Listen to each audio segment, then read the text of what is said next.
Oh, hello. Good to see you again. So, Noah's Ark. Classic children's story, right?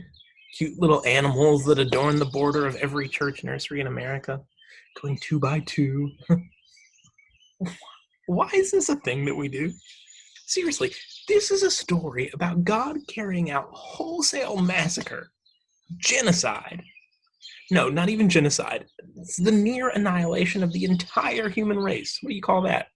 Like anthropocide or whatever. How is this an age-appropriate story for children?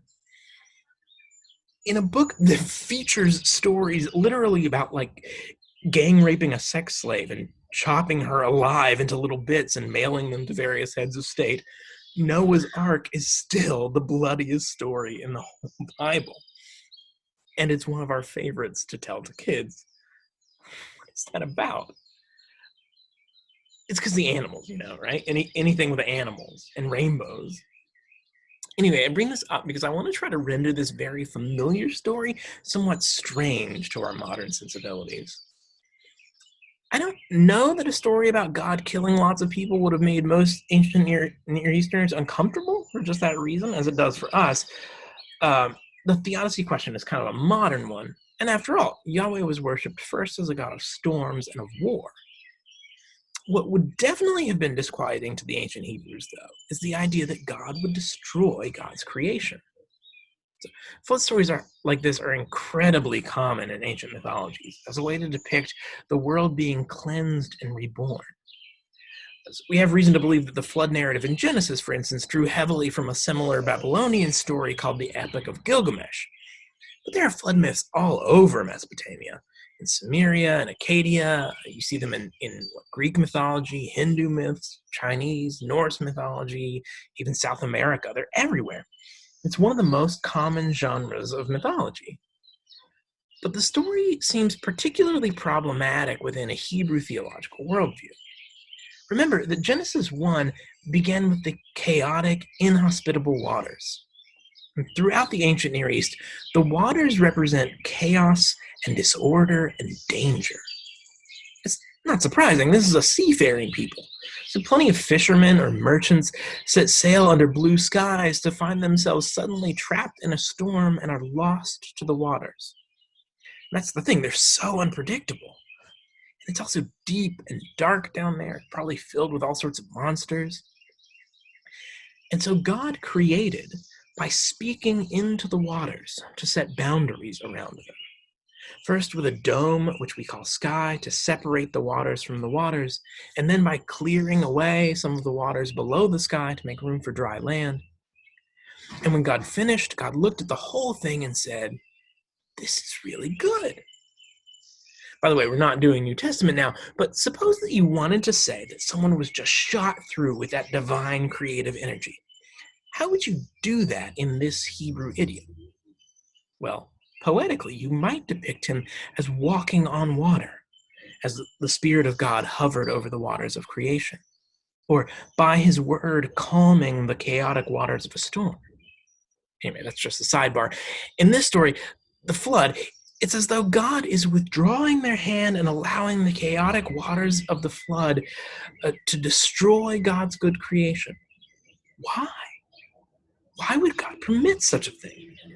Worse, why would God cause such a thing? It's a real problem.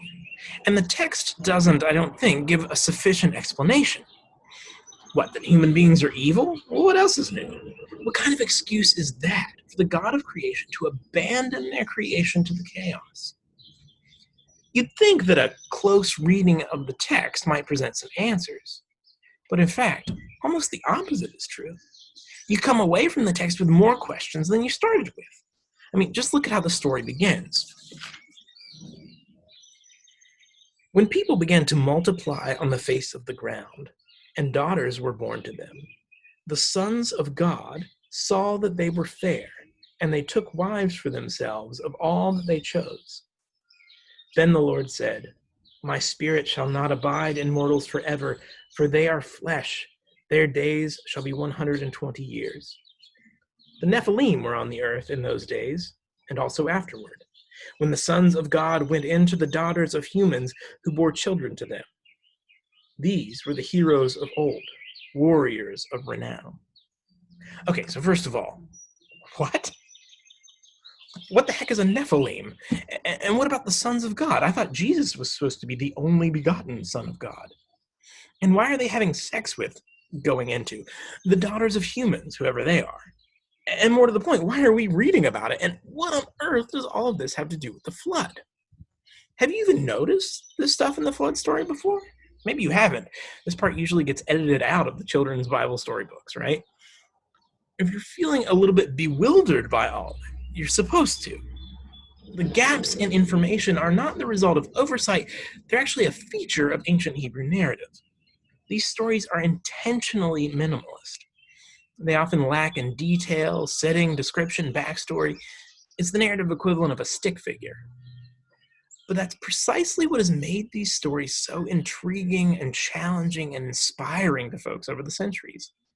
The gaps invite the readers to walk into them and to become active participants in the story's interpretation. The Hebrew word for this is midrash, the tradition of telling stories about stories in the Torah, to fill in the gaps, to wonder about missing details, to enter the questions. Midrashim are not told willy-nilly, though. They don't engage in kind of wild speculation. It's a measured, methodical discipline, chastened by centuries of rabbinical argument and reception. If a story does not adhere tightly to the details that are revealed in the text, it's dismissed out of hand. Probably the most famous midrash concerning the Genesis flood narrative comes from a text called First Enoch, which was written about 200 to 300 years before the time of Jesus. Though it was never part of the Hebrew canon, it was certainly regarded as authoritative text by both Jews and Christians in the first century. So the Epistle of Jude, for instance, in the New Testament, quotes First Enoch. Well, according to First Enoch, the sons of God, in Genesis 6, are angels. This makes sense. They have to be some sort of heavenly being, right?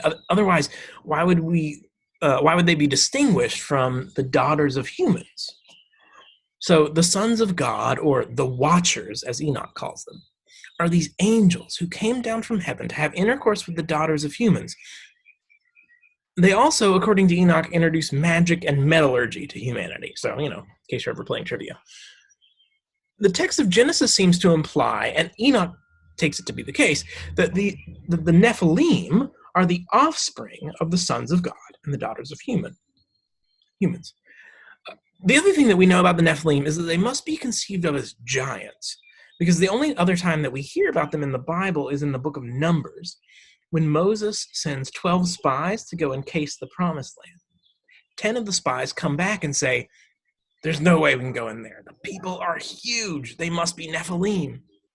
Okay, so Nephilim are half angel, half human giants, and the text tells us that they are the heroes of old that you've heard of, the warriors of renown. Once again, this very likely refers to something incredibly common in ancient mythologies. In Greek mythology, for instance, the Gigantes were a race of giants descended from the sky god Uranus and the earth goddess Gaia. So that's a way of saying that they're of both heaven and earth. And the Gigantes were warriors of renown. They nearly overthrew the gods of Olympus until Hercules stepped in to help the gods. And, Hercules, right? But of course, these half-human, half-divine giant warriors are all over ancient mythology.